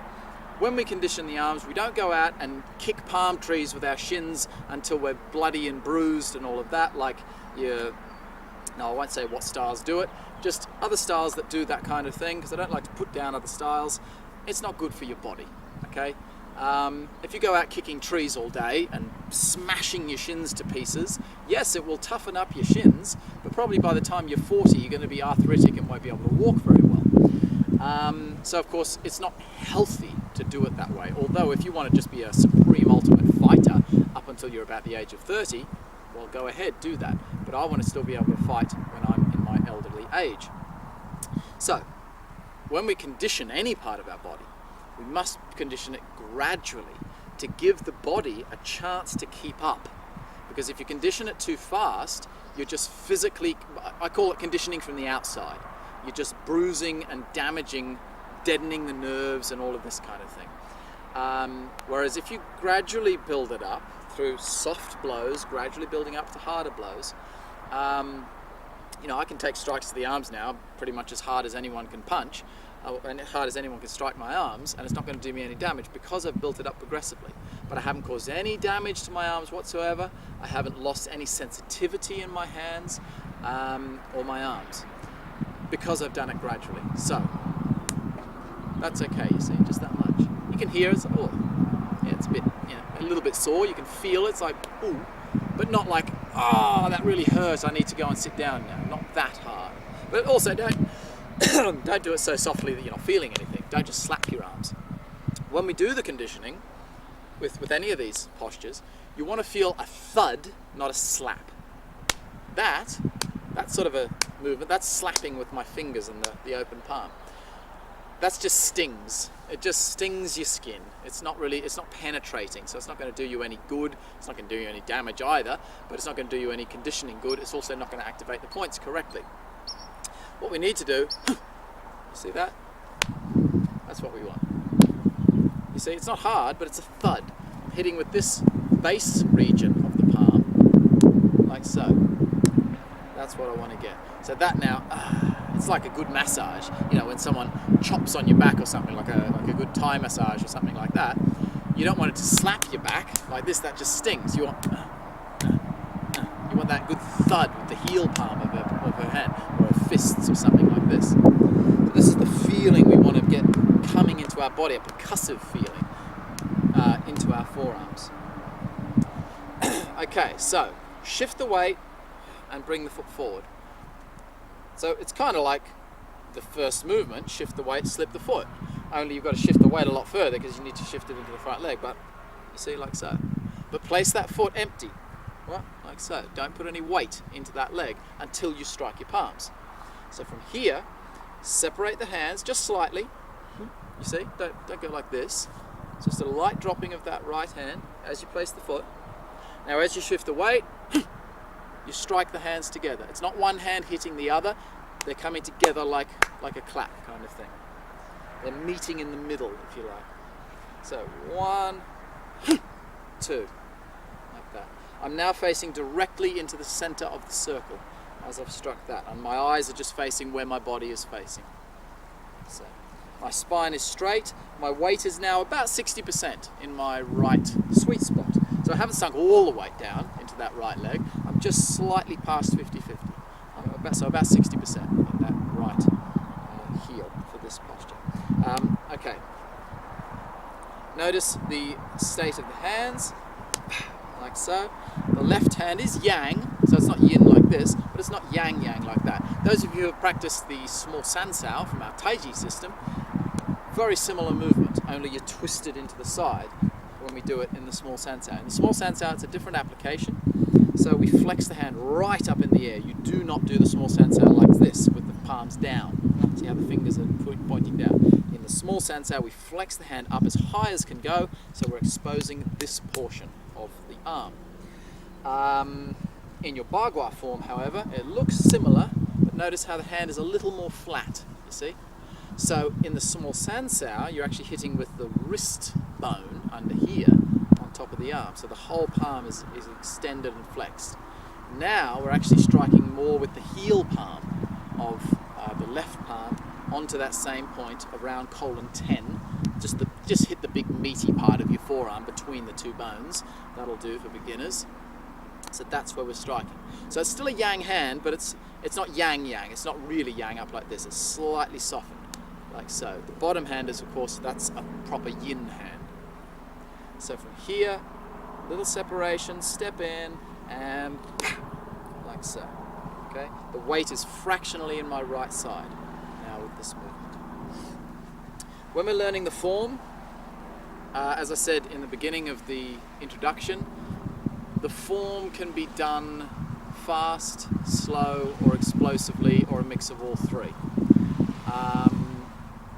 When you're learning though, I'm going to give you what I think is the best sort of pace to be doing it. So the beginning parts that we did all fairly slow. So we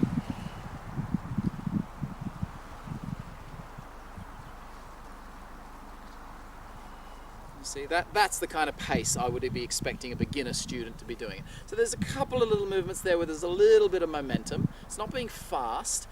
I would call that the slow pace, pretty much. From here, that's fairly slow. From here, that's slow. When you hook that foot in, well, it's just a little bit of a, you know, we're not going, actually trying to balance, actually trying to hold that foot around very slowly. I'm still doing that little movement, just as a little snappy movement kind of thing, but still not fast, you see, as I'm explaining it, as I'm performing it rather. And as I explained in that final move, I'm not doing this super slow because I want to feel that that kind of feeling on that end posture. So we don't do it really fast, but and then relax and walk the circle. So for this second part, as we come around from here, I would expect you to do it around about this pace. That's what I want to see people doing if you're learning from these videos. So we do the bump, of course. You can't do the bump slowly, otherwise you won't get a bump. So you've got to have some impact there for the bump. But after the bump, we slow down into the next strike. So later on, of course, we can do that strike powerfully as well. But in the beginning, this is how we learn.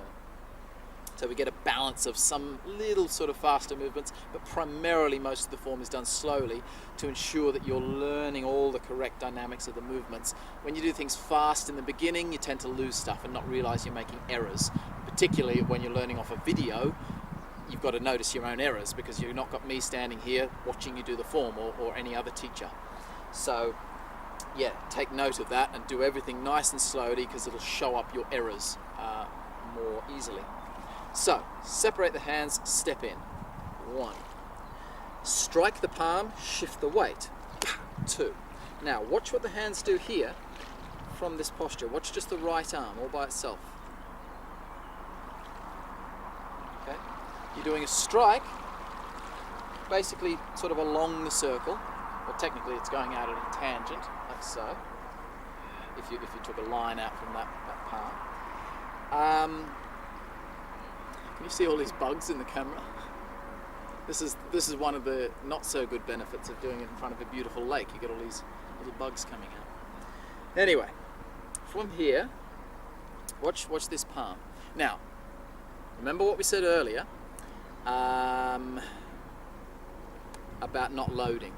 So we want to go directly into postures. So you could look at this, a beginner might say, oh, well hang on, that's a load. You see, I'm turning to my right first before to my left. It's not a load. It's part of the previous movement. So at the moment we're breaking things down. You see, this is how it would actually look. Now when I do the next movement, that's a direct action, you see. So movements have to have recoil to them. So we're performing the form in the sense that we get that recoil, even though we're doing the form slower. So after you strike your arm for the first time, you see that right forearm's coming through like that. So I'm turning to my left, obviously, to turn that forearm through. But once I hit the arm, don't go, next move, 1, 2. That's not how it's done. You turn left and right for the first move, then you only turn to the left for the second move. So the movement, it's important to have in your mind, if I do this, and then I do this, technically it's the same thing, but my mind's different. The first time I thought to myself, 1 move, next move. That therefore is programming me that when I want to strike that way, I'm loading. So you have to say in your mind, think the martial application. Think effectively like, hit him and recoil, and then do the next movement, rather than hit him and stay there, and then you have to recoil, you see? So the recoil is part of the movement. So we strike the arm, see there's the recoil of that movement. At a later stage in your training, I'll just explain this briefly, but do not try to do it because it'll only hinder your progress. Unless, of course, you know, some people watching this video may, of course, have been already studying with me for 10 years or something, in which case you'll already know this. So you don't need, you can just skip this bit. But those of you learning for the first time, which is this video is directed primarily to, watch what happens after I hit the arm. If I do the whole thing martially at a fast pace. Okay. So did you see the load? Was there a load there before I did that lower strike? There was no load. There was simply a recoil off that movement and then into the second strike. Because you can't possibly do a movement like, because there'd be no power in this movement if you did that. It's like if I want to punch someone twice with one hand. If, I don't know, for some reason I've got something, dealing with something down here and I need to hit him twice with the one hand rather than left, right kind of thing. So let's say I do a right punch. Bang. Okay, now I have to load my punch in order to do another punch. So that's no good, you see. But my punch was incorrect to begin with because I punched and left my hand there. Never leave your hand anywhere, because as soon as you leave your hand somewhere, it gives your opponent a chance to grab it or do something else to you. So if I'm going to throw that punch there, I'm going to throw it out and let it recoil naturally. But it's part of the punch. So, boom, see? Now, boom, I can throw another punch. I don't have to go, you see? That means I have to recoil it if I've left it there. So that's the concept we're talking about here when we're looking at whether it's a load or whether it's a recoil, and it's always a recoil. You never load a posture, so it's what your mind does, and that's why it's important to have this explanation.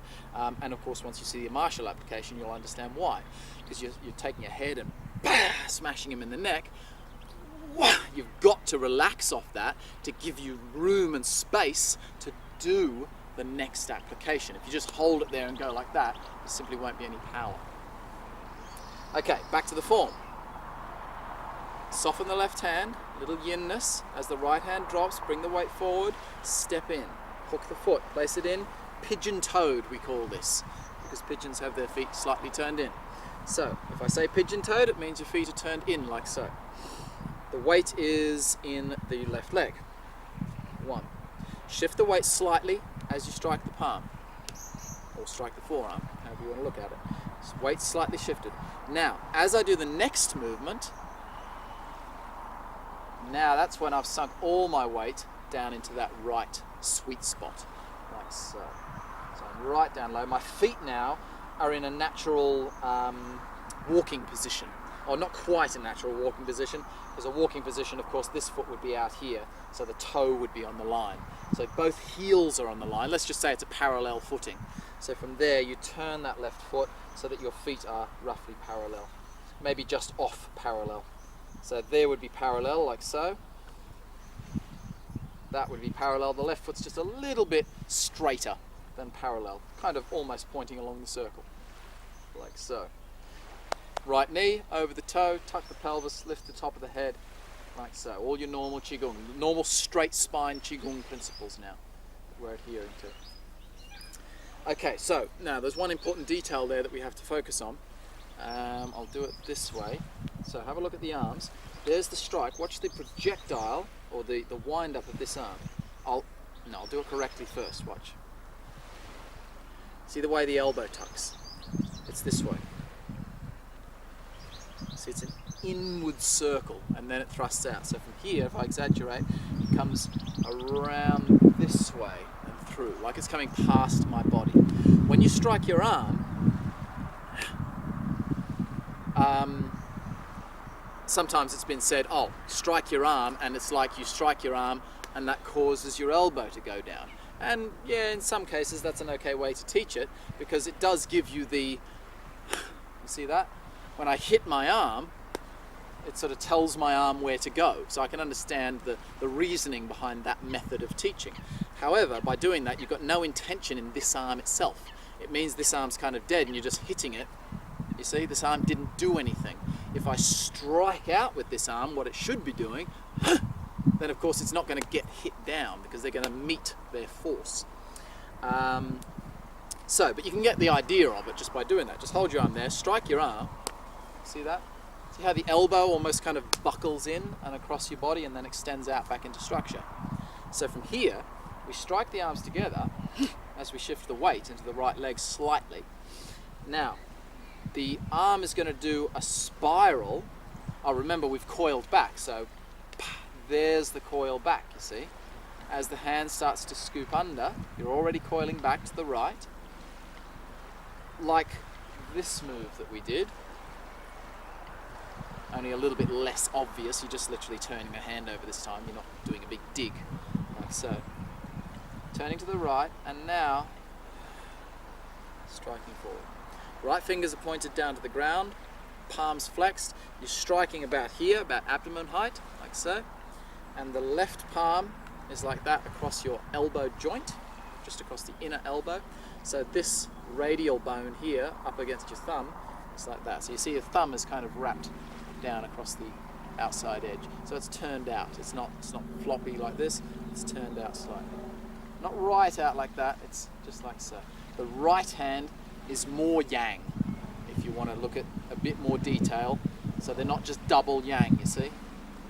See how the right hand is a bit more flexed than this hand? Now they're double yang. This hand's a little bit more relaxed in that posture. So I'll just do that again from this angle. See that? That's the circle. In and across your body. That's pretty simple to get. 1, 2, 3, circle back, 4. All the weight now is in the rear leg, totally centered on the right sweet spot, palm striking down. Your gaze is going straight forward now, like so. So for the most part, your eyes kind of look to where your head is facing. If I forget to mention where your eyes are facing, it probably means you just face your eyes where you're facing. For the beginning, when you're first learning. If I tell you to follow a hand or look out to your left, then that's obviously where you should be looking. Okay, so I think that gives you enough there. Shift the weight there, so the weight shifts as you hit the hand, bang, like so. But see, it's just one constant movement. That's important to get. Don't think of it as 1, 2, like this, you see. Although in this case, it is still an empty step, what? So you must make sure you're not doing that and dropping into it. But in this case, as soon as your foot's touched the ground, wow. See? If I just do the whole movement, slowly, but without the hands or anything else, it'd look like this. See? So it's just basically one continuous change into that right foot. But to get the timing right, you can break it down into 3 or 4 sections. So we can get 1 as we step, 2 as we shift to 60%. So we're 100% here, obviously, because we've got to bring this foot through. 100% in the left leg, 60% in the right leg, 100% in the right leg, as I do the strike. Okay, but the whole thing should simply flow like this. Sorry, that was probably a little bit too fast for if you're first starting off. I'll do it a little bit slower. That's the kind of pace that you should be looking at doing this particular move. One little thing, little extra thing I forgot to mention about this posture here. The name of the posture is a nice way to think about the posture. The purple swallow throws the fan. There's many different translations for these, as I said. It's sometimes called the jaded lady swallow throws the fan, or the nun throws the fan, things like this. Meaning the prim and proper lady, she'll hit her forearm with the fan to open the fan up. So it sort of gives you the intention of the movement, in that we're not going bang like this, as I explained in the when we were talking about the conditioning of the arms. But what we want to do is, the sun's coming out, look at that. What we want to do is, as we come in, you see, it's just that, you see. So that's enough to open the fan. And then we come into the next posture. So it's just a little analogy, it's just a nice little thing to think about when you do that particular posture. From here, we almost repeat exactly what we've already done, only of course this time it's on the reverse side. We're just starting from a different position, that's the only difference. So imagine you were here, like you've done that opening posture on the reverse side, okay? So from here, of course, we would go like so, turn out, bring it back, and back into the circle. The only difference is you're down here. Now remember, before, the hands were up. So we were at 12 o'clock and we circled down across the clock and through to strike out of the circle. This time, our hands are down. So of course we can't circle down because the hands are already down. So imagine your hands are at 6 o'clock. So you're going to circle up. See? There's your circle. So just have a look at that right hand particularly. See? It's upward and forward. Last time it was downward and outward. Now it's slight lifting with a forward change, you see? So the circle is kind of going this way now. Here's where the movement is slightly differs. The first posture was totally lateral to the body. Remember, you saw in the application, it was a strike across the body with that left palm, and the right palm was pulling his body across his body to expose that lower back portion. Now the application looks similar, but it's actually a little bit different. I'll show you the application in a minute. So from here, it's not a lateral movement this time, because this time in the application, you're dealing with someone coming into you first time. From here, we've already hit him, we've already closed with the person, so we're then attacking him further, so we can manipulate the arm and expose the back. Whereas from this posture, we haven't hit him yet. It's a new attacker coming onto us. So from here, I don't want to take a straight punch coming in and try to push it right out of the way, you see. I'm not going to get that strike to happen. So the way that the movement works this time, see, looks very similar, but see where the intention's going. The intention is going more forward and backwards. I'll just do it on the same side with the same posture to explain the difference. If I were doing the first variation that we just performed earlier, it would look like this. See where the intention's going. Both intentions are going the same direction, outside of the circle. Now what we're going to do is, this one's still going outside the circle, but it's more drawing back than it is going outward. So it's, just imagine a punch coming in on your nose and what? You're taking it across, you're yielding to the movement. As you do that, of course, the right palm is striking forward this time. It's still a circular movement, don't change it into like a driving hand. Watch how the palm is still circular, you see? It still waves out like a ribbon, but the impact is there, shooting forward through the movement, rather than being a lateral shoot through the movement.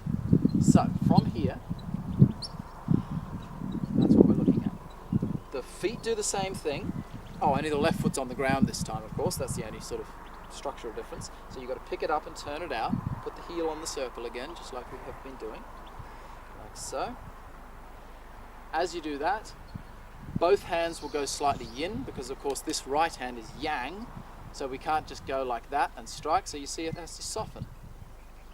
And then strike on the second part of the movement. So from here we go. So the left hand's easy because it's actually going slightly yin, because it's dragging back, you see. So it doesn't have to do an extra change. You can just pull straight back like you're pulling back on an arm. Don't do any grabbing or anything like this in the beginning. Just let your hand come up soft, like so. Still has a slight stretch in the palms, but a soft stretch, a yin stretch. It's not flexing out like this. From here, the right palm, watch what it has to do. See? So it didn't have to do it the last time because the hands were yin. So it was able to go straight to the yang movement. If you have a yang hand, you have to let it go yin before it can strike again. But that yin movement should be performed during the forward attack. It should not be performed like this to then strike, because that's a load, as we've explained. So from here we get just a softening of that hand. But remember, that's actually, it's not really even part of that movement. You've got to think of it as the recoil off the previous move, as I say. So from here, watch what happens. See that? So from that movement, there's a softening off of that posture. We don't go, see? The soften must be there. And there's the next strike. The strike is landing pretty much on the circumference of the circle, like so. Okay, from here, there's your circle, around like that, see? Once you reach its apex, you just continue through just like we did earlier, exactly the same. Turn out of the circle, flower hides under leaf, and the goose posture. Okay, so from here, turn the foot, same as before, don't turn too far, just turn it so that it's facing 45 degrees out. Engage your arches in your feet, tuck your pelvis, do all your good stuff that we've been learning. Like so. Now, I'll just do it from here. See? So it's almost the same movement. If I do it, I'll do it from the same position, so that you're not getting confused by a different starting point. But see if you can see the difference. This would be the lateral strike. You see? Now we're going to do what we're learning for this particular posture, which is the more direct strike. See that? So there's a little bit more extending. All that's really different is that concept of both hands go the same direction on the first one. Now the hands are, well, there's an element of them which are going the same direction, but there's more issue and receive, you see? One drawing in, the other going out as you do that particular posture. As I say, I'll show the application in a minute and you'll see why. You see it, you understand that movement. So that's your movement. The rest of it, nothing different. Just do it exactly the same on the reverse side. So turn out of the circle, hook your foot as you hook the hand, scoop the hand as you drop the right shoulder, because it's all in the reverse side. Flex the palms, look up at your hand, lean back, engage the belly, and as far as you can, make your voice go funny. Drop the palm, slip forward, and begin to walk the circle. Once you've walked your circle once, you always come back with your inside leg forward whenever you start any of the palm changes. We don't start any of them like so. You start like that in a closed step. Now you just do exactly what you've just done. There is nothing different. You start here, do exactly the same thing, so just break it down for yourself. I'm not going to teach it again on this side because the movements are identical. So I'll just run through it just so you know where it is. So separate the hands, step in, strike the hands as you shift the weight, circle the hand in, let the foot go on the circumference, and strike at the left palm. Let the hands soften, turn the foot out as you push out. Remember, this is the same thing with that give and receive. Hook the foot around, scoop the right hand as you dip the left shoulder. So now we're doing the same movement as the first set of movements we did, and back to here. Then again, we walk the circle once. As you walk in the circle, again, watch your pants. I love these pants, but they're a little bit baggy on the bottom. They're sort of bell end, like from the 70s, so they're a little bit sticky for Bagua because they're a little bit baggy. Okay, so that gives you your complete first palm change. The only thing I need to tell you from there is your hands are flexed. You soften the hands here. That's where you're going to have your hands slightly flexed because that's a posture, that's an application. And again, here, your palms are going to be got that flex on, like what you explained earlier. There they're soft, and there they're flexing again into posture. They soften a little bit and flex again into posture, and then of course still flexed as you walk around the circle. Okay, from here we carry on from there. So we've done that move and struck him across the side of the neck or the temple here, like so. Now I'm going to take his head, right? I'm going to take his neck. I'm going to pull him inwards as I take my pigeon-toed stance. And come straight through with a nice elbow straight across the side of his neck. So his neck's being crushed, being pulled and smashed with the other hand, like so. Just come outside. So that's that move. Remember, we stepped in and smashed the elbow. Now we're going to turn along the circle, like so. So we've gone bang. Now I'm going to jerk his neck to the right, and pull it down, and then that's what I'm getting there. You see, this hand's going to smash down into his temple, and this one's going to, like that. So I'm striking with this portion of the forearm straight up into his neck. Preferably breaking the neck, but at least getting a nice strike straight across the carotid artery inside of the neck there. Okay, right, so that's that particular application. You've got his head there, pulling it through like so. So you're not actually necessarily doing a strike there with the palm. Sometimes the application, which we'll go on to later, can represent a strike. Sometimes we can represent striking with the forearm. Okay, from there, we of course turn out of the circle and repeat the same set of movements as what we've just done. The only difference is we're starting from a different location. So, from this movement, from here, Chris is stepping into me with a left punch, and I'm evading that strike this time and striking in here. Slightly different application. The last time when we did it from this move, I pulled his arm outward and slapped across in a lateral type of action, like so. This was because I've already closed with him. I've already struck him across the head, possibly kicked him in the knee, and so on. So I've already closed with him. So now I can strike him across the elbow here and strike him across the ribs with the open palm. However, this time, this is the first application, you see. So if he's coming through with a punch, I don't want to try to push his arm over here. I'm going to have to use, if that force is coming forward and I try to push it across that way, that's a lot more force on force. Chris is more stocky and stronger than I am, so I don't want to try to take his arm across. He's coming in forward, I want to let him go that way, you see. So I'm yielding to that movement. I'm still controlling it. It looks like a very similar movement.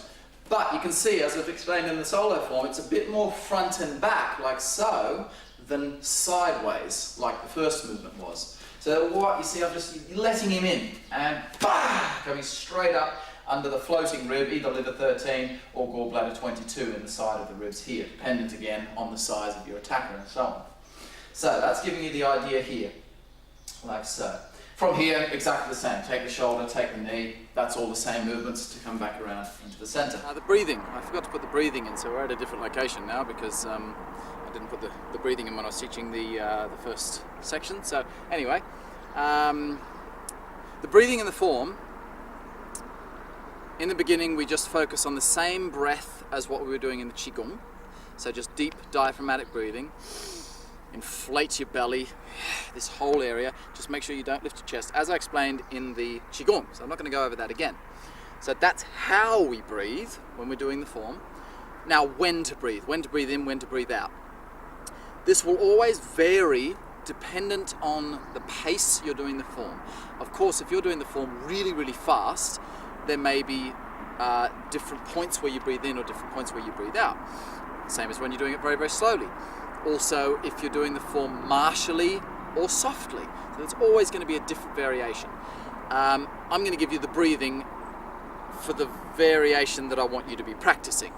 So how I've been teaching you the form as to that kind of pace to be doing the form at, I'm going to teach you the breathing for that variation. And then pretty much once you've got your... If you do it like that, for example, I never learnt specific, precise breathing for each individual different way of doing the form. I simply learnt one way of breathing when I was learning the form, which effectively causes a synchronization between your breath and your movement. Then once you've learnt that basis, then it doesn't matter what pace or intention you do with the form, your breath should follow accordingly. So you can't really get it wrong. If you just breathe naturally, like obviously if you do an explosive movement, naturally you're going to breathe out on an explosive movement. A movement which is not so explosive or might seem like a bit of a wind up before the explosive movement, that would naturally be your in-breath part of the movement.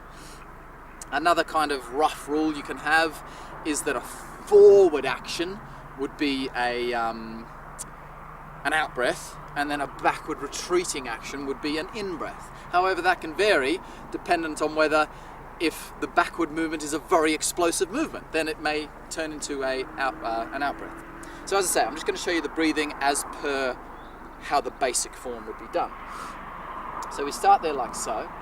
We breathe in to begin with, then we breathe out into our first posture. Okay?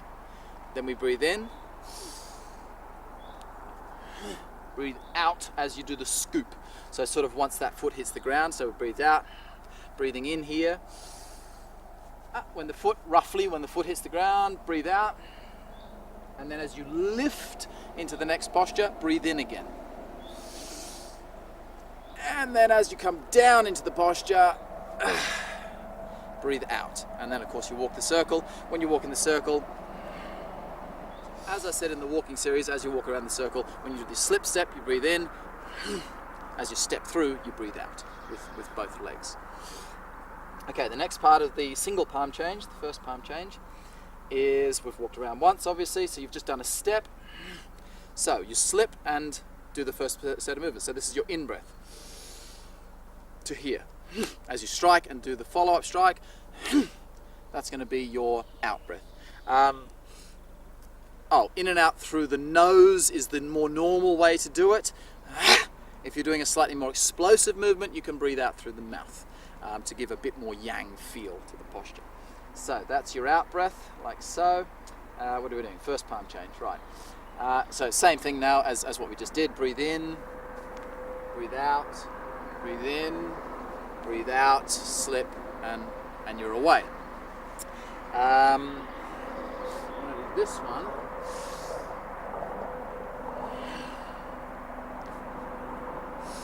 Then I'd breathe in on the second slip because it's just a little bit too close. I wouldn't say it's wrong. If you were doing it a little slower, you might be breathing in here and breathe out and then slip. But for me personally, I tend to find that slip is a little too close to the previous move, so I don't like to breathe in and out very, very fast. So I would breathe in here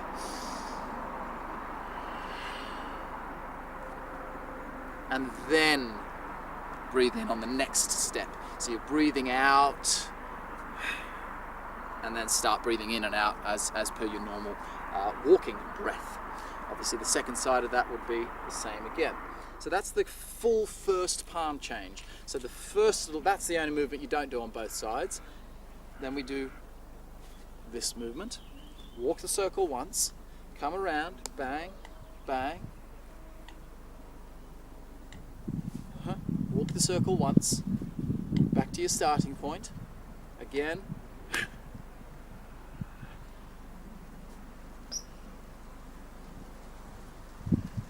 Walk the circle once, and you've finished lesson 1 of the form. So this was lesson 4 in total because of the Qigong and the walking, but it's the first palm change of the form. So, like I've said with the Qigong and the walking, really focus on your details there, because you've got a lot of the stuff there is going to be repeated into the rest of the form as we go through. So try to take note of everything that's happening there and allow that to sink in a little bit before you go on to the second palm change. So, I'm Eli Montaigue. Thank you very much. That's the end of lesson 4. Stay tuned for palm change number 2 in lesson 5.